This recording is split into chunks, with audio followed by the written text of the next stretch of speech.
Let's jump right into today's explainer. We're looking at DNA computing, the biological frontier of information technology.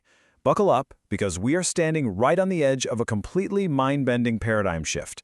We're talking about the ultimate future of computing, and honestly, it is going to challenge literally everything you thought you knew about hardware, software, and even the physical limits of technology itself. We are moving way beyond the traditional physics of electronics and entering an era where the future of IT is actually biological. So you got to ask yourself, is quantum AI the end game? For years, right, we've been told that quantum computing is it, the absolute pinnacle, the grand finale of human engineering. It's so easy to just assume that processing power will keep getting colder, harder, and more metallic. But we actually need to shatter that assumption right now. Because as we're going to see today, the ultimate endgame of computation isn't happening in some freezing physics lab. It's actually happening inside the fundamental building blocks of life itself. Okay, let's really dive into this. Quantum setups are undeniably incredible for optimizing extreme calculations, but they come with this massive physical and environmental burden. To even run them, you need these colossal cooling setups, keeping things at minus 273 degrees Celsius, plus crazy high maintenance operations.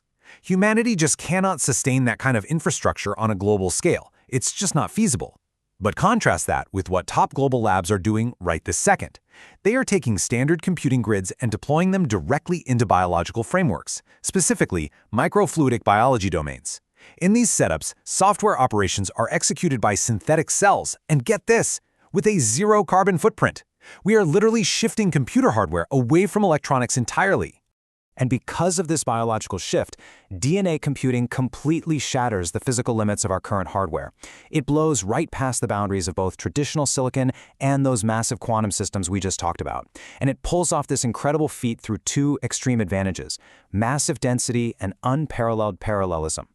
We are not just talking about some slight incremental upgrade in processing speed here. We're talking about a fundamental, ground-up leap in exactly how data is stored and calculated all at once. 455. I want you to take a second and just let that number really sink in. This isn't just some random statistic we pulled out of thin air. That number represents that first extreme advantage we mentioned, information density. 455 is the number of petabytes of cold storage data that can be processed and stored in just one single average gram of synthetic DNA. Yes, 455 petabytes in a single gram. It is an almost incomprehensible level of data density. It honestly makes our most advanced, state-of-the-art microchips look completely ancient by comparison. To put that staggering density into real-world terms, think about it like this.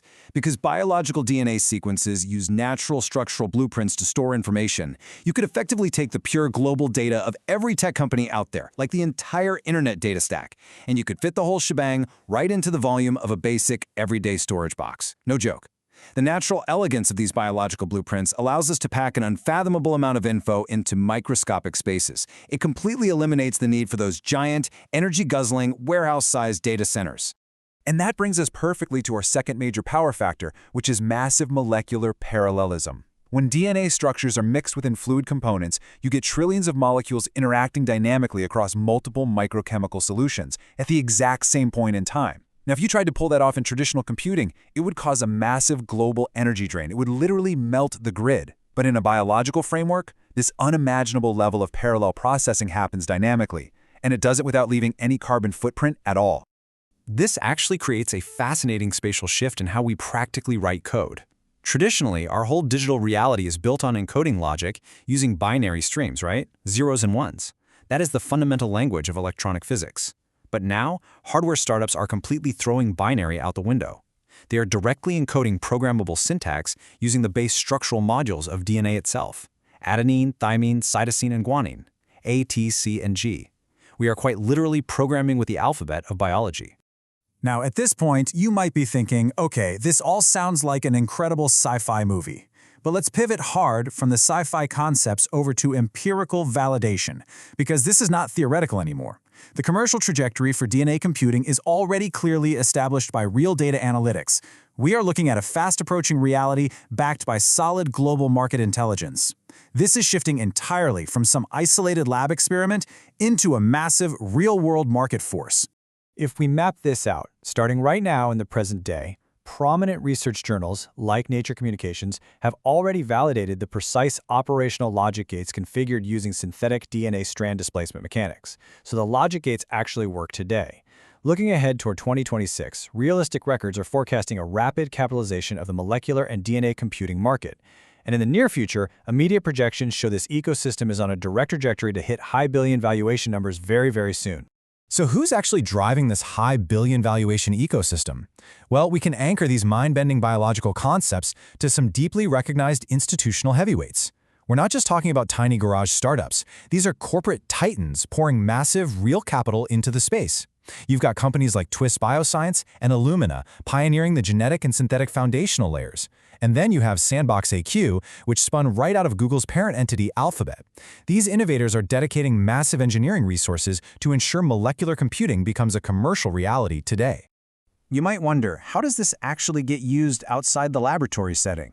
Well, these bioprocessors are currently developing standard baseline parameters for actual enterprise applications and massive corporate archival networks.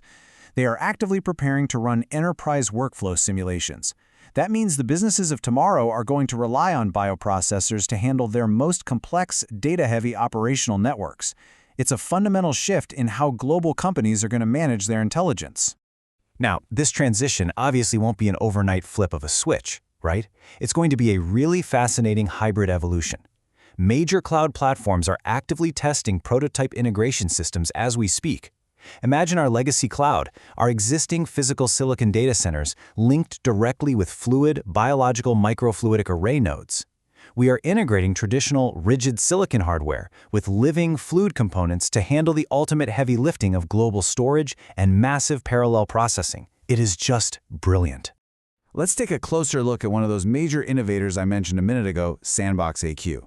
Leveraging their design capabilities from Alphabet, they're pushing the boundaries way beyond your standard language AI. They're actually designing what are known as quantitative AI modules. These are specifically built to optimize structural simulations directly at the biology layer. So they aren't just processing text or images, they are simulating and optimizing the very microchemical biological structures that will eventually power the next generation of computing itself. As we wrap up this explainer, I really want to leave you with this final, somewhat provocative thought. The future computing framework is truly living. Think about that. If our hardware is no longer mined, but actually grown, and our data is biologically encoded, what does that mean for the ultimate future of artificial intelligence? Will it eventually just become artificial life? All the source mapping documentation is down in the description so you can explore that massive question for yourself. Thanks so much for joining me to explore this incredible topic. Keep questioning the limits of what's possible, and we'll see you for our next explainer.